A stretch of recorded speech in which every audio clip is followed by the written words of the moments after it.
ब्रह्म तस्मै श्री गुरवे नमः. Om Om Narayan Narayan.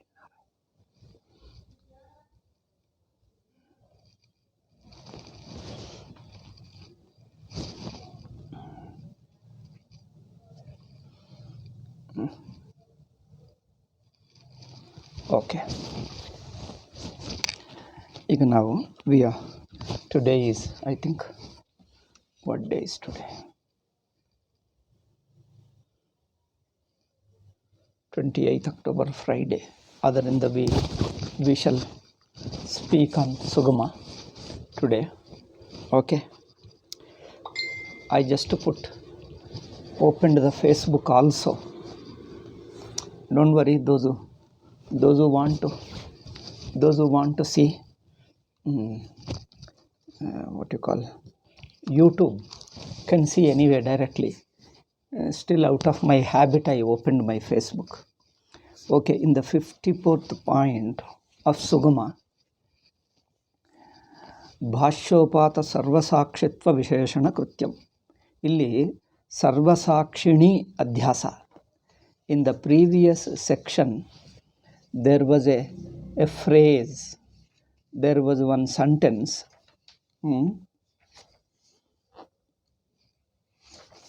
What was that?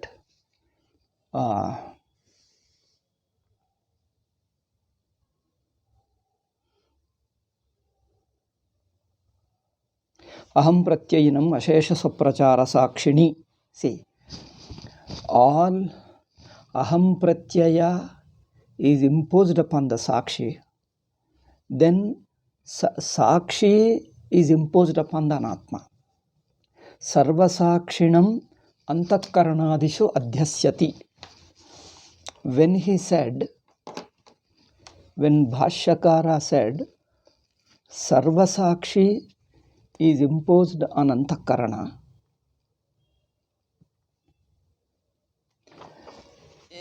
Swamiji says here, let us discuss something on this point of Sarvasakshi.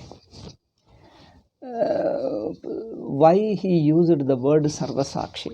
Is there any special or specific meaning, specific implication in it, or it is just nothing routine use of the word Sakshi as a Sarvasakshi? So for that, the discussion is interesting. Sarvasakshinamiti visheshanena aham pratyayadishu yad sakshittvamiva drishyate tad adhyasikam vastavikam ityuktam bhavati. By the use of word Sarvasakshi, one point becomes clear here, as Swamiji says, Visheshena, with this adjective of Sarvasakshi, Aham Pratyaya. Now, Sarvasakshi, that means a Sakshi is imposed on Aham Pratyaya. First Adhyasa is the Aham Pratyaya. So, Sakshi is imposed upon an Aham Pratyaya, that is I notion.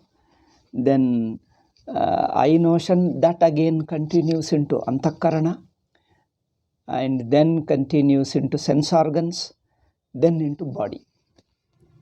Okay. So, Sakshi is imposed on I notion, then into Antakarana, then into sense organs, then into the body. Up to body it goes. So, Sarvasakshinam iti visheshena aham pratyayi adishu. In this aham pratyayi and others, yat sakshittvamiva drishyate. So, aham pratyayi means the pramatru looks like Sakshi. Why pramatru should look like Sakshi? So, Sakshi means what? Pramatrutvam is a thought, isn't it? Pramatrutvam is a vritti. Then Antakarana is a vritti. Sense organs are also vritti. Body is also vritti. Vritti means a thought, a notion. I notion is a vritti. Mind is a vritti. Mind means all kinds of feelings and thoughts. Then sense organs are also vritti. Sense organs means the same vritti which is outgoing, facing the external objects and perceiving them. That is also vritti only. The same vritti, see, sense organs and mind, there is not much difference. When the vritti remaining where it is, it perceives some feelings, it is called antakarana. Vritti remaining where it is, it perceives. That is called antakarana. When the vritti goes out and perceives, you call bahikarana, Bhashya karanas. The external senses and inner sense. Inner sense and external sense. So the antakarana, the inner organ it is, and sense organs are facing outside. Facing outside means they perceive the external objects. Like external means what? They are not experienced within the mind but outside the mind. That's all it means. They exist outside, but sense organs perceive them outside the body, outside the mind. Shabda, Sparsha, Rupa, Rasa, Gandha. So, when mind remaining inside perceives, it is called mind. When it goes out means faces outside. When it faces outside and perceives, it is called sense organs. Okay, the body. So, in all these things, Sakshi is Adhyasta. Adhyasta means imposition. Imposition means take it as that. Now, Sakshi, the nature of Sakshi is consciousness. Nature of Sakshi is pure existence. The nature of Sakshi is pure existence. It is Chaitanyam, consciousness. So, this nature of pure existence, the nature of pure existence which belongs to the Sakshi, the nature of consciousness which belongs to Sakshi is imposed on Aham Pratyaya. Imposed on Aham Pratyaya means this Aham Pratyaya, that is Pramatrutvam, taken to be Sakshi. That means Aham Pratyaya, which is not Sakshi, is taken to be Sakshi. Because it has borrowed the Sakshitvam, it has taken upon the Sakshitvam, the witnessing nature upon itself. So, Aham Pratyaya or the Pramatrutvam itself is a vritti. Being a vritti doesn't have consciousness. But Aham Pratyaya takes the nature of subjectness. Nature of subject means knowing something.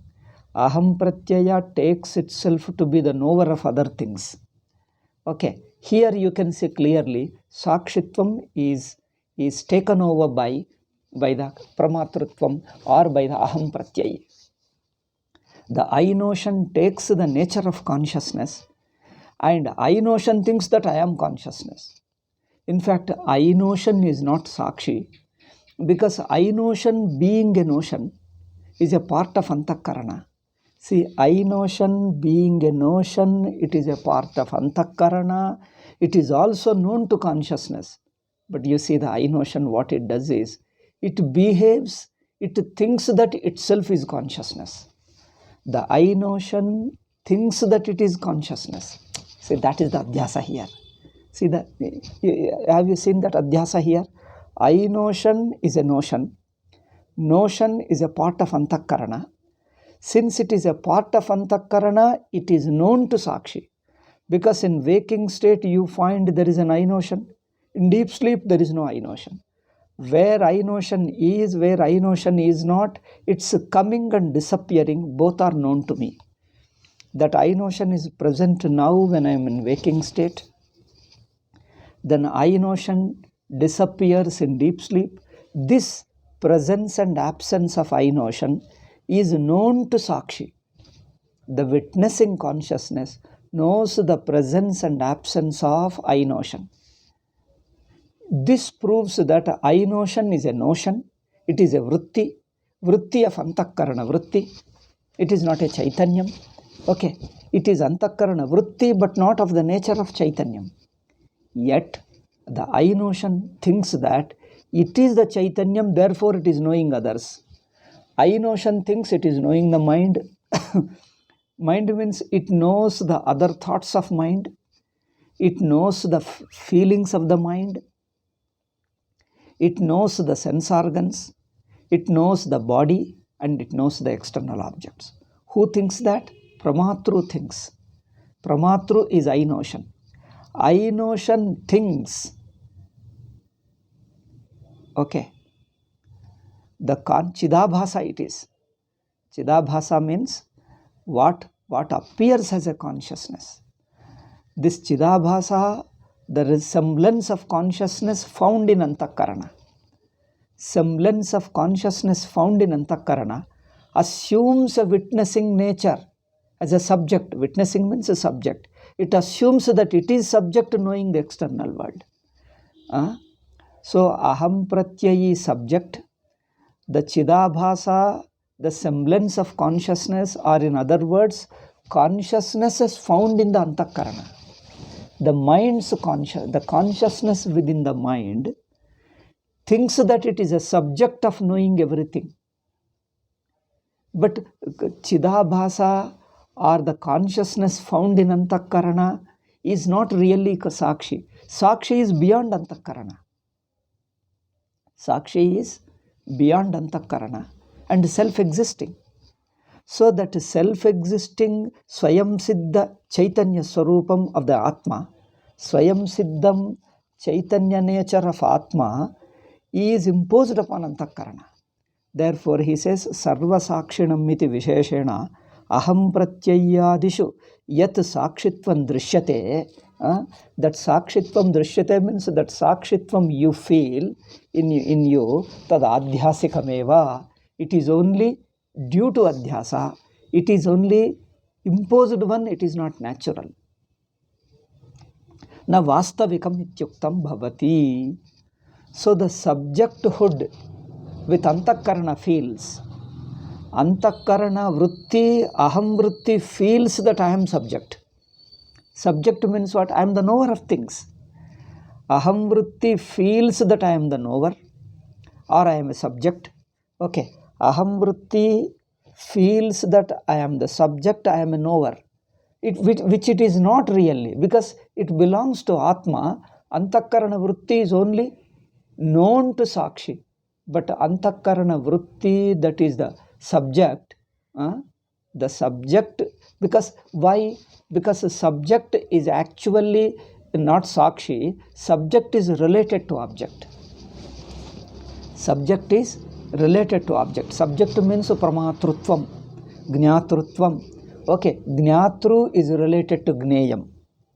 Gnatru cannot exist without gneyam. Without being related to gneyam, gnatru can't know. Gnatru doesn't exist. So gnatru is a knower, but his knowership is related to gneyam. In gneya's relationship alone, gnatru comes into existence. In deep sleep, there is nothing to know. There is no object to know, and I cease to be the knower. Okay. In deep sleep, there is no object to know, to be known. There is no gneyam. Therefore, I cease to be a gnatru. So the gnatru are subject. You call subject in English and gnatru in Sanskrit. So either gnatru or subject, both are same. Gnatru or subject is related to gneyam. Sakshi is not related to gneyam, is independent of gneyam. This is the difference. Difference between Sakshitvam and Gnatrutvam. Both are knowers. Okay, Gnatru is also knower. Sakshi is also knower. But in the nature of knowing, in the nature of consciousness, there is a difference. Okay, consciousness is the very nature of knowing. The consciousness of the Sakshi, that is Atma. Sakshi means Atma. Consciousness of Atma, consciousness of Sakshi, the Chaitanyam of Sakshi is his nature. But the Chaitanyam of Gnatru is not nature because it is relative.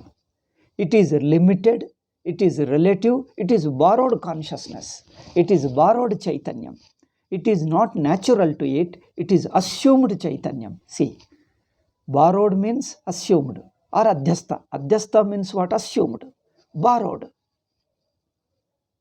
Like, if a wire, electric wire, you take some copper wire, or you take any iron piece. A piece of iron, if it is heated hot, it becomes very hot. But when you touch that iron piece, it burns you. Now, can we say iron burns or copper burns? Iron or copper, no metal burns. Burning is not the nature of a metal.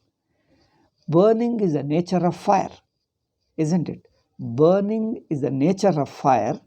Burning doesn't belong to a metal. Metal by nature is cool.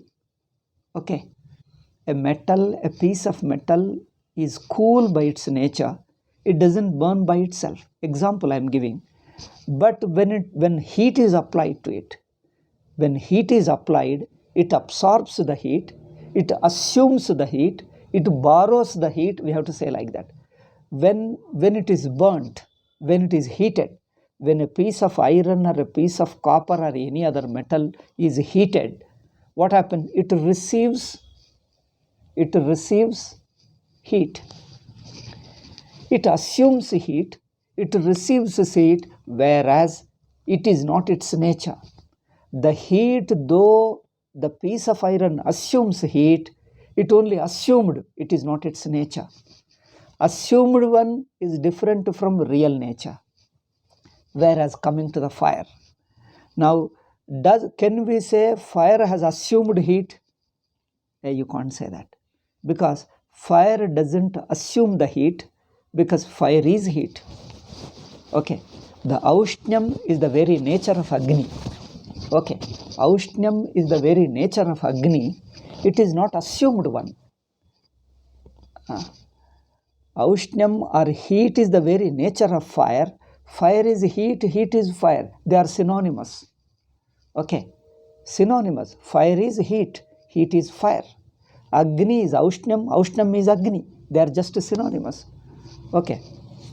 So, the nature of heating, the heat is the nature of fire, but in the metal, when the metal burns, it is not its nature. It has assumed the fire and burning. Ultimately, it is the fire alone that burns, not the metal at all. That's what it implies. The fire which has avishta. Avishta means it has come over. It has come over the piece of metal. Okay, it has come over means it has assumed it.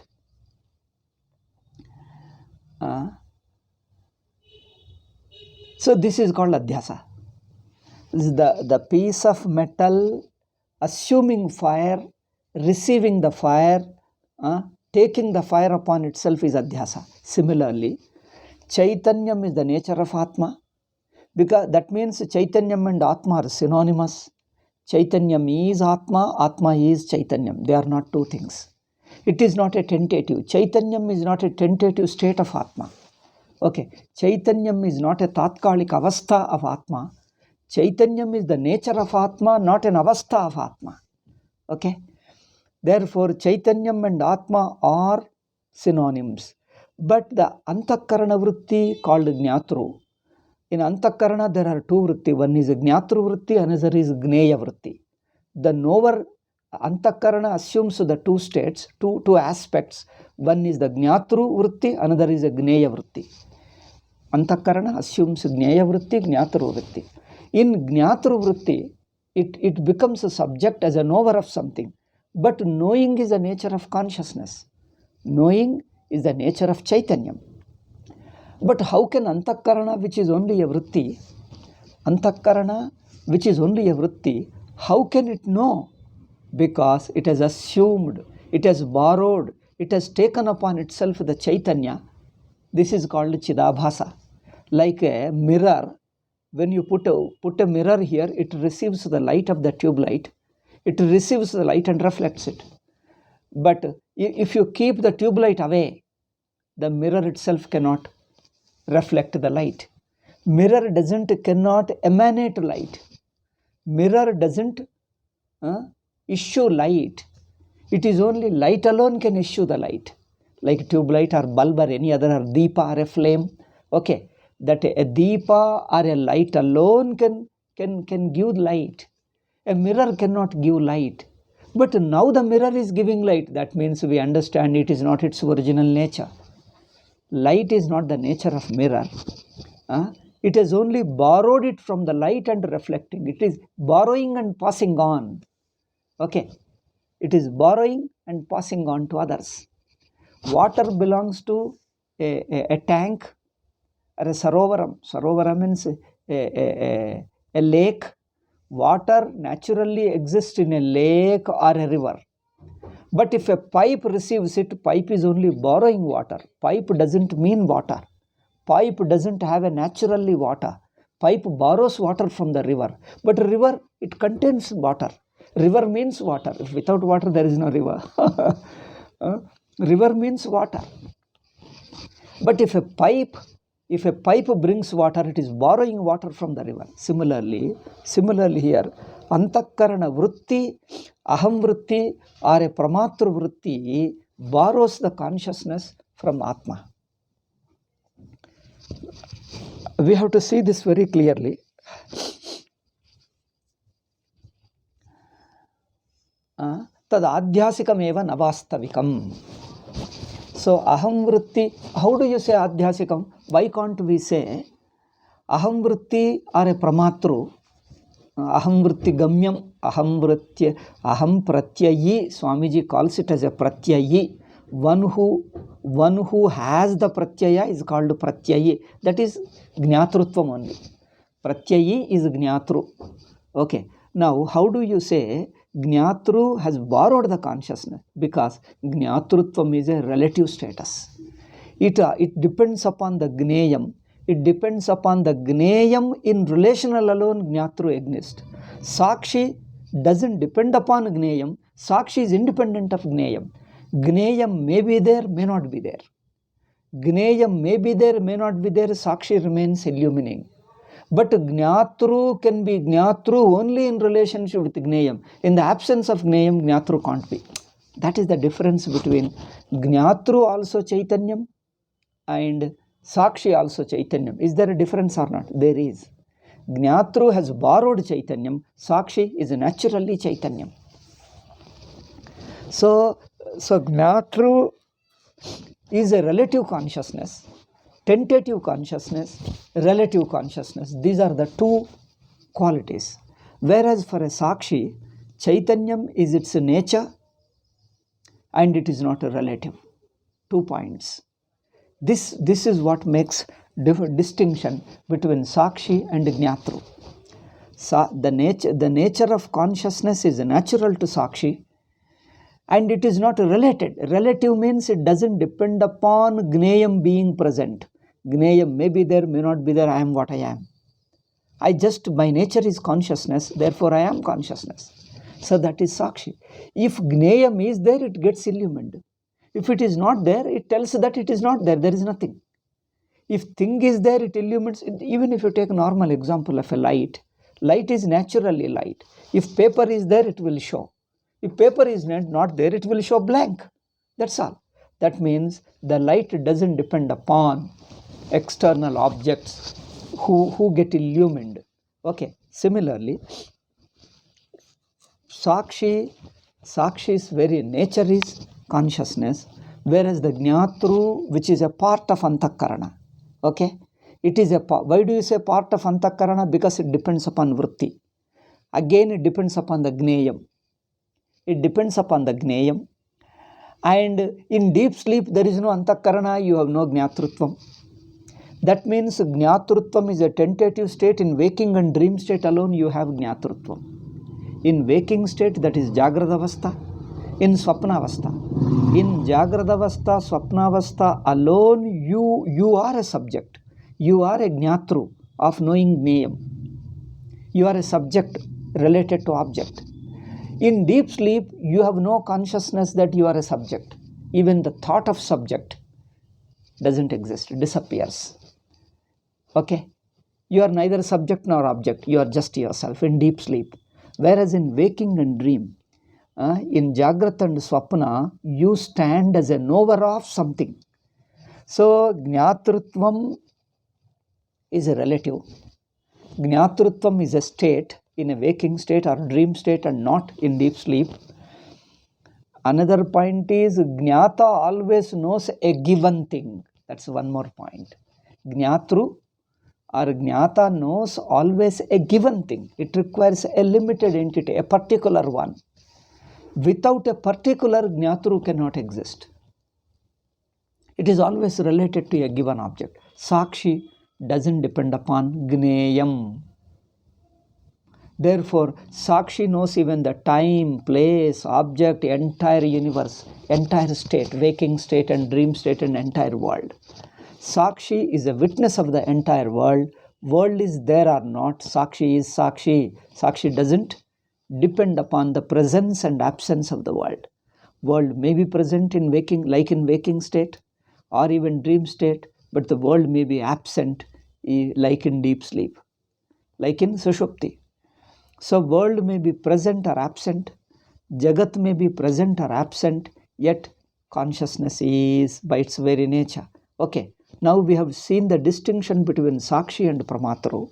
Now the Pramatru's nature is the consciousness which is found in Jnatru, the subject. Is it natural to him or borrowed? This is the point. The consciousness that is found in Jnatrutvam or in subjecthood is a tentative state, therefore it is borrowed from others. What is natural will not come and go. First point, Sakshi neither begins nor ends. Note it, Sakshi doesn't begin and end. Waking state begins and ends.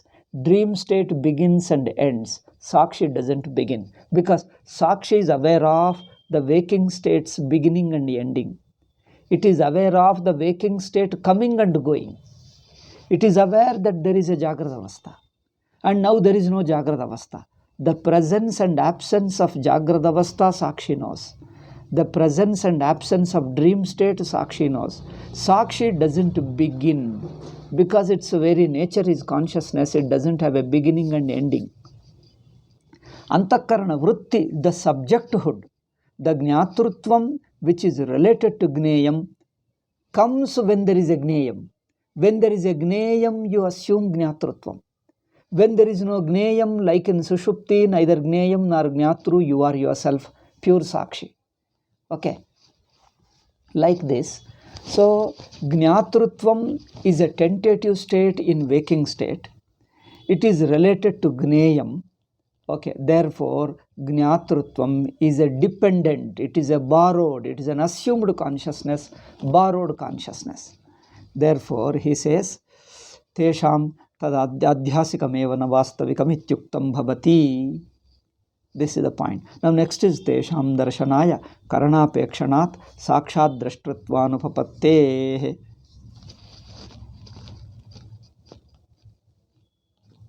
Aham pratyayadishu tesham darshanaya karanapekshanat, because to see, to find yourself as a Jnatru, to be a Jnatru you need Antakarana, because through Antakarana you get related to Gneyam.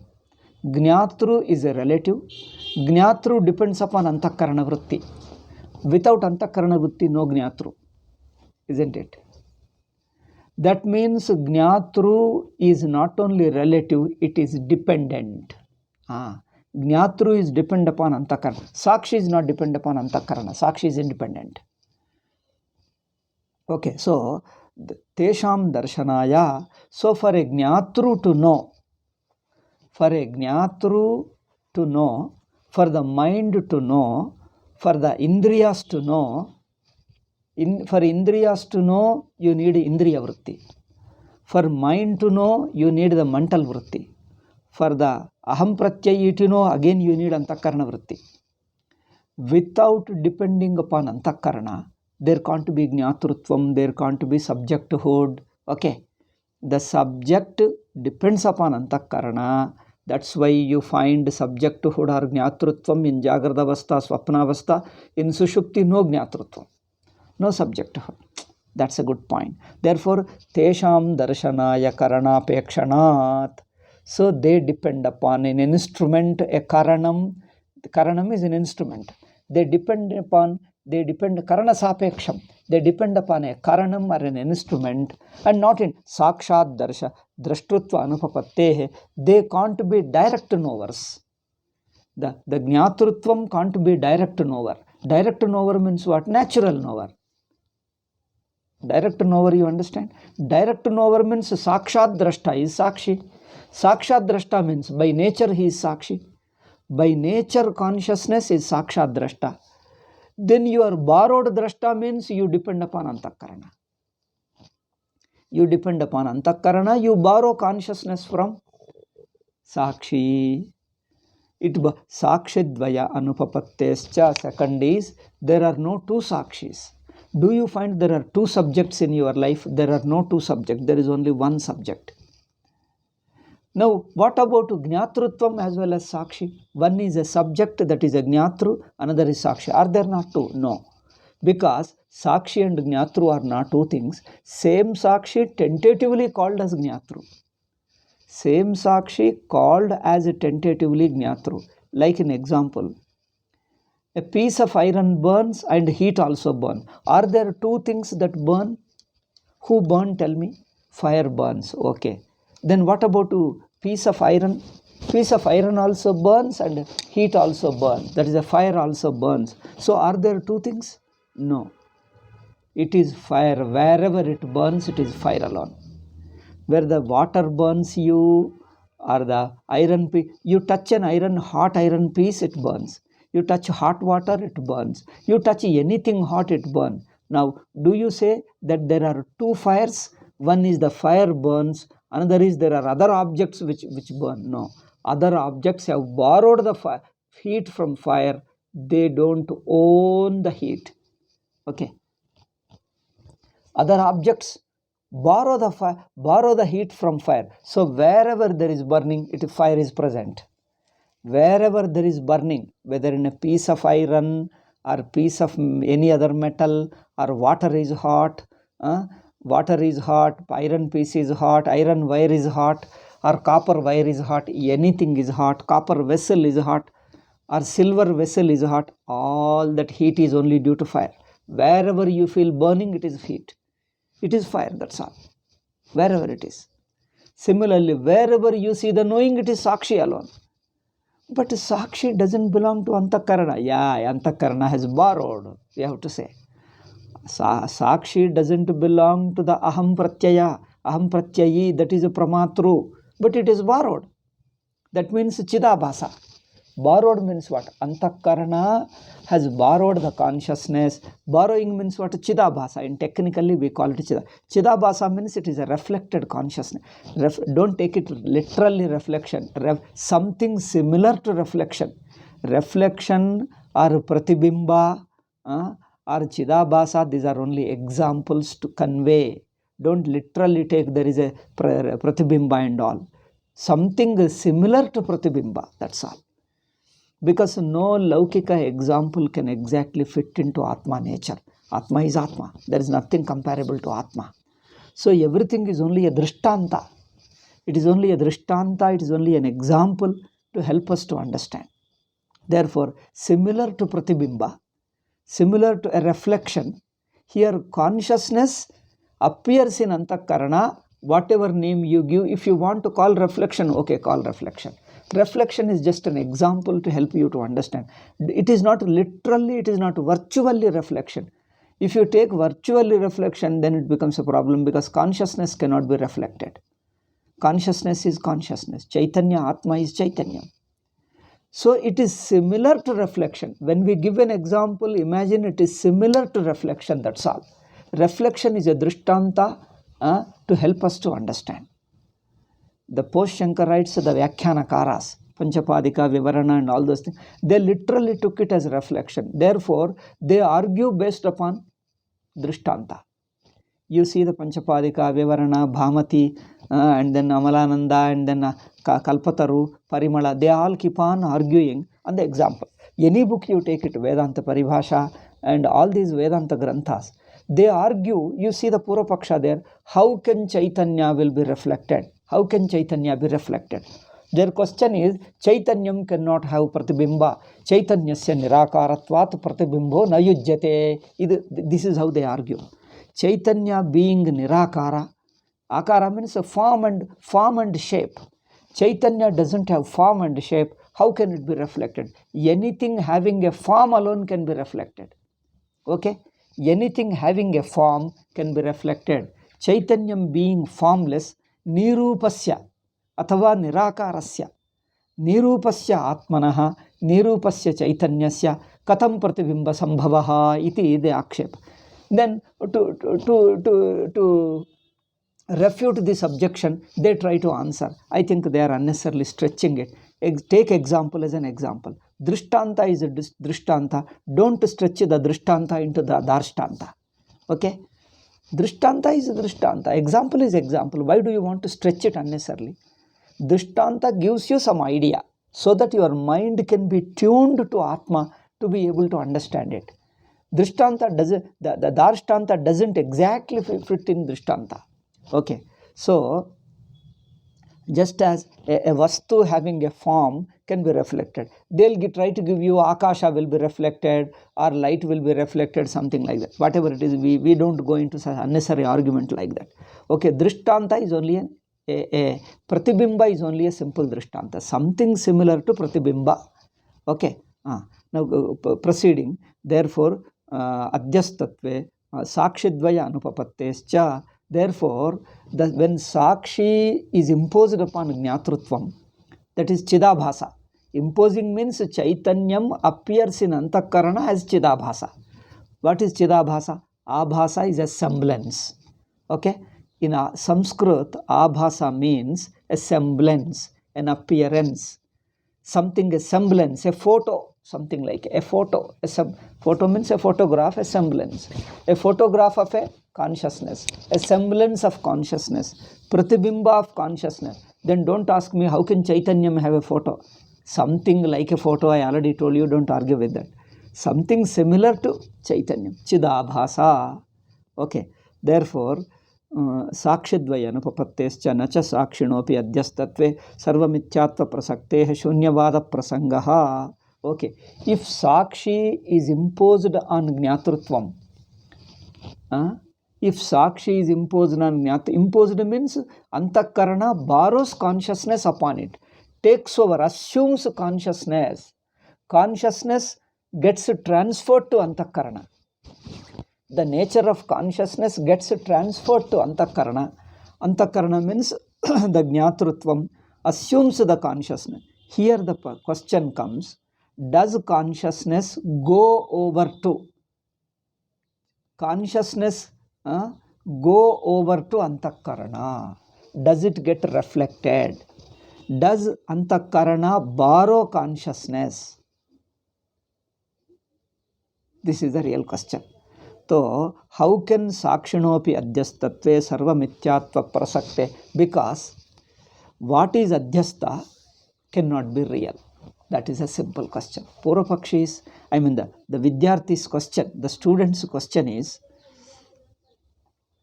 what is Adhyasta can be unreal, because it is not real. If Adhyasta, now here Bhashyakara says, Atma, Anatma, mutual superimposition. Sakshi and Antakarana, there is a mutual superimposition between Atma and Anatma. Anatma is Antakarana Vritti or the Jnatrutvam, and Sakshi is Atma. Atma and Anatma. Antakarana Vritti athava Jnatrutvam is Anatma, Sakshi is Atma. Atma, Anatma, there is a mutual Adhyasa. Okay, Anyonya Adhyasa. If Anyonya Adhyasa is there, now first Adhyasa, if Anatma is superimposed upon Sakshi, we can say what is superimposed is Mithya. Mithya is unreal, doesn't exist on its own. Mithya means it doesn't exist on its own, appears to be existing depending upon something else. So Anatma appears to be existing depending upon Sakshi. It doesn't exist on its own, like a shadow of a man. Now you see, here is a light. You can see that my hand shadow is falling here. Okay, here you see shadow of the hand. Does a shadow exist independent of my hand? How can it exist? Without my hand, there is no shadow. Shadow comes only with the hand. So Anatma is Adhyasta. That means it doesn't have an existence on its own. It is Atma's appearance alone is Anatma.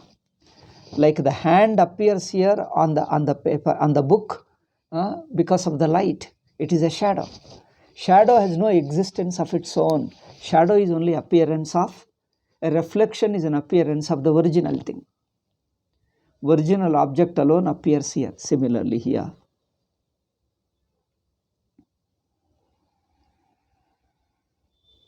If Chaitanyam is borrowed by Antakarana, the point is, if Antakarana, Anatma is superimposed on the Atma, Anatma is superimposed by its very nature. That means it is like a shadow. Anatma doesn't have an existence. Anatma means right from the Ahamvritti, right from the Jnatrutvam, Antakarana, sense organs, body and the external world, time, place and everything. Entire world. The entire Jagat, Akhilam Jagat, the entire Jagat is Anatma. Anatma is like a shadow. It doesn't exist on its own. It is Atma's appearance is Anatma. Okay. When Anatma is superimposed on the Atma, Anatma is, what is it superimposed? What is superimposed is only a shadow. Because shadow is, it doesn't exist, Anatma. Anatma is superimposed upon the Atma. That means what? It appears only during superimposition. Anatma appears under Adhyasa, during Adhyasa, and like when snake is superimposed upon the rope, only during Brahma, only during misunderstanding snake appears. Outside misunderstanding, snake doesn't appear. Snake has no existence. Snake has no existence outside Adhyasa. Okay. Snake, the existence of the snake is only during Adhyasa. During Adhyasa, due to Adhyasa. Okay. Due to Adhyasa, during Adhyasa, not independent of Adhyasa. In the absence of Adhyasa, no snake. That means snake's existence is only under Adhyasa, within the Adhyasa. Outside Adhyasa, snake has no existence. That's why we call it Mithya. Okay. The snake appears to exist only during Adhyasa, due to Adhyasa, during Adhyasa, and it has no existence independent of Adhyasa, snake. Similarly, here, Anatma is appearance during Bhranti, due to Bhranti. Like in dream objects. Dream objects are due to dream and during dream. All the dream world is due to dream and during dream. Independent of dream, they have no existence. That means without dream which is a Bhranti. Dream is a Bhranti. Okay, Swapna is a Bhranti. So without Swapna or without Bhranti, dream world has no existence. Neither it appears nor it exists. Okay, so the dream world is only due to dream and during dream. That means it is only a Bhranti. Under Bhranti, its appearance. Independent of Bhranti, no appearance. No existence, no appearance. Okay. Similarly, Anatma, entire world is due to Bhranti and during Bhranti. Okay. And this is what means Adhyasa. Adhyasa means what? Now, can we say that before Adhyasa it existed and we brought it and imposed on it? Now, can we say the snake existed before Adhyasa and that snake we brought it and put it over the rope? No, you can't say that. Because a snake is only Bhranti snake. It is an Adhyasta snake.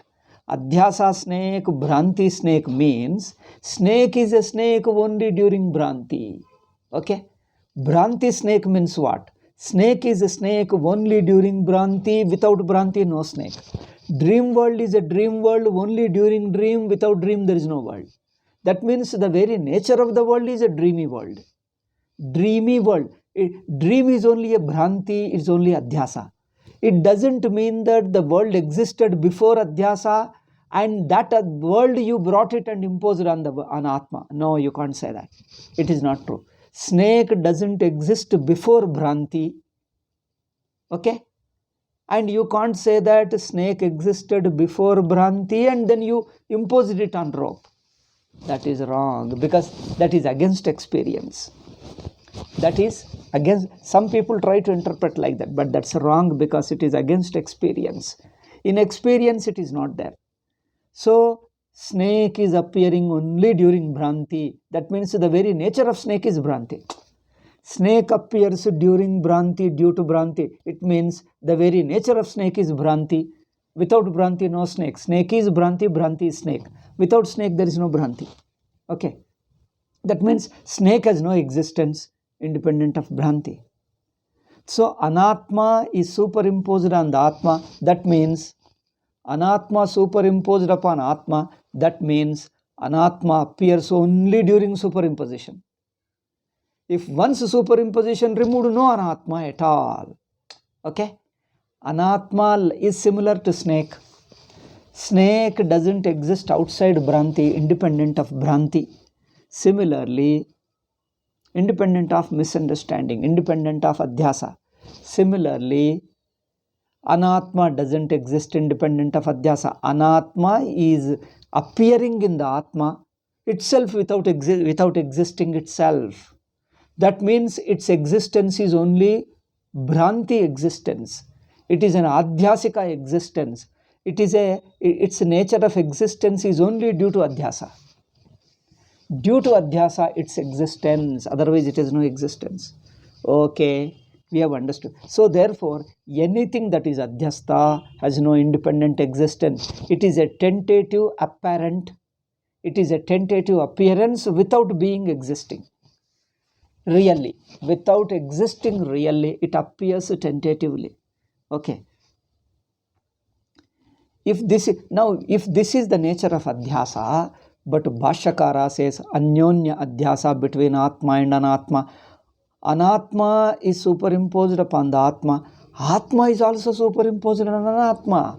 Now this is where the doubt comes. What is the doubt?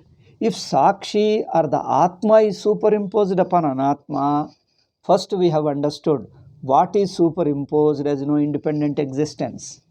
Okay, what is superimposed has no existence, like snake.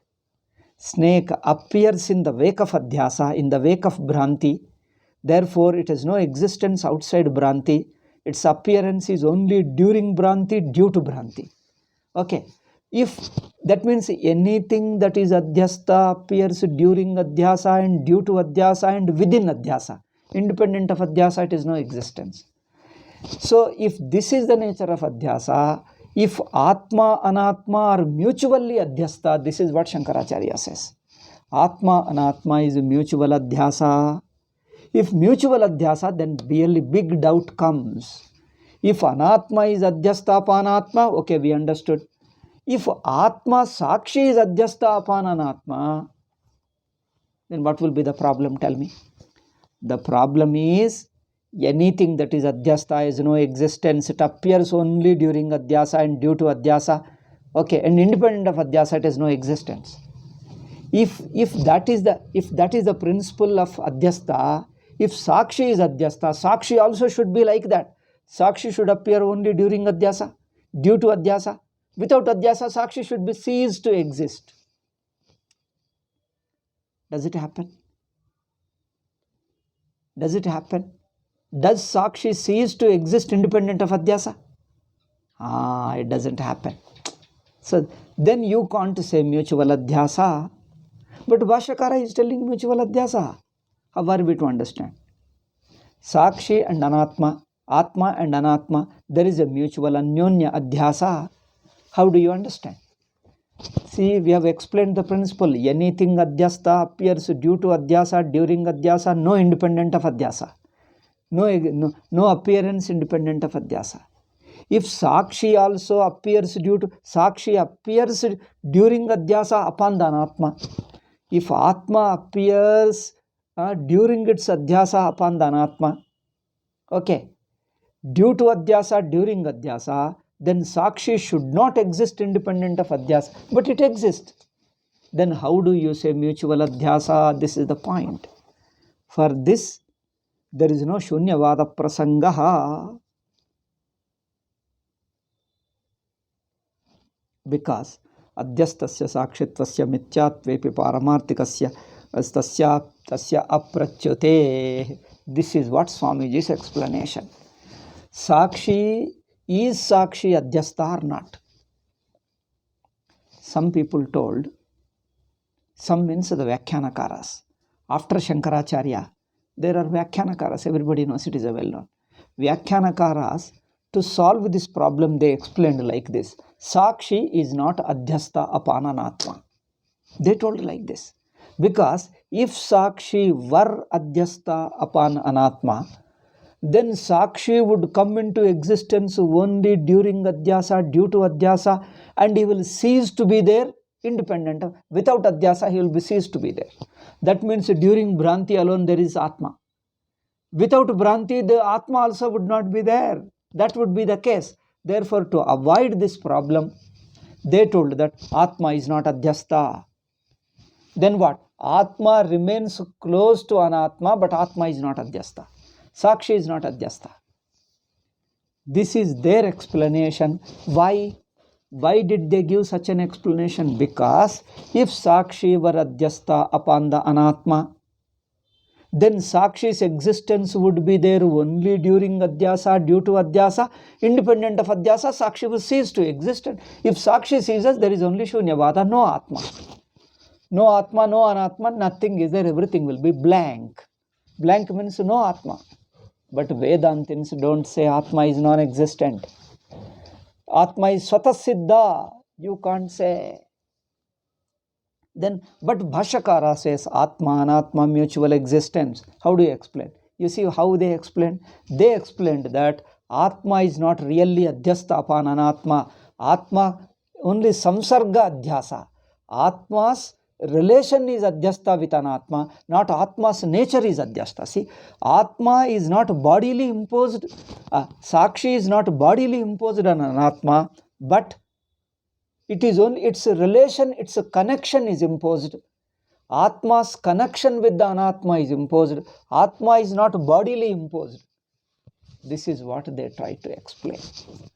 But this explanation of theirs, post-Shankarite explanation, goes against Bhashyakara's express statement.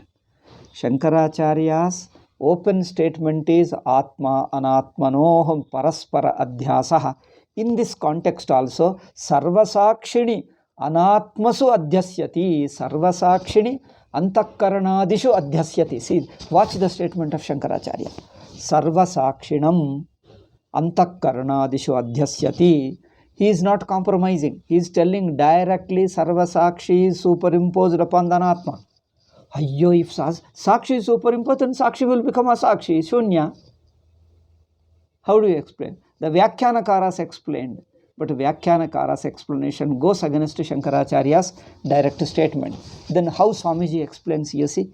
Swamiji says, Adhyastasya Sakshitvasya Mithyatvepi. See, the Sakshi which is imposed upon Anatma is false. The Sakshitvam, okay, Sakshitvam which is imposed upon Anatma is false.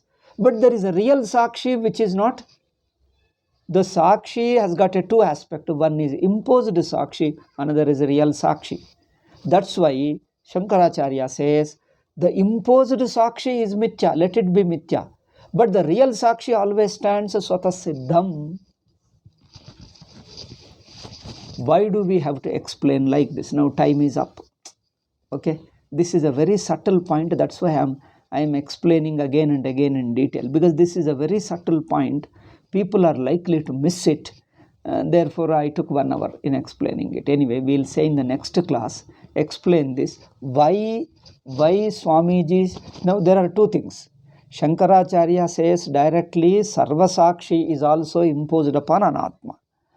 Now, if you take literally Shankaracharya's statement, then we have to say that Sakshi is superimposed upon Anatma. If Sakshi is superimposed upon Anatma, what will be the problem? If you take it literally, the problem will be Atma also will cease to exist without Adhyasa. Atma also will be existing only during Adhyasa. Without Adhyasa, Atma ceases to exist. There will be Shunyavada. To avoid Shunyavada, what should we do? There are two explanations. One is Vyakyanakara's explanation. They say there is no real Adhyasa at all. To avoid the Mithyatvam of Sakshi, they told Sakshi is not superimposed, though Bhashyakara told we should not take him literally. They told only Sakshi comes near Anatma, that's all, no imposition. No Adhyasa, only coming near, that's all. Though Bhashyakara says Sarva Sakshi is imposed upon Anatma, they say we should not take, though Shankaracharya told don't take it. Say that it only comes closer, but no Adhyasa. But Swamiji says Sakshi is, since Bhashyakara says take it directly, that Sakshi is superimposed upon the Anatma, but there are two aspects of the Sakshi. The imposed Sakshi is imposed, but there is a real Sakshi which is not imposed, which is self-existing. This distinction Swamiji makes it. But whose explanation? Now two explanations we have seen. Okay. Now which explanation is according to Anubhava? This I think I'll discuss in the next class. If you go by your Anubhava, which explanation is in keeping with Anubhava, which explanation is only a speculation but is against Anubhava. Okay. Out of these two, which is in keeping with agrees with Anubhava, which is only a speculation, an imagination, it is only a theoretical explanation and doesn't go with Anubhava. Okay, this we'll discuss in the next class. Okay, Om Shanti Shanti Shanti. Harihi Om Shri Gurubhyo Namaha. Harihi Om Tat Sat.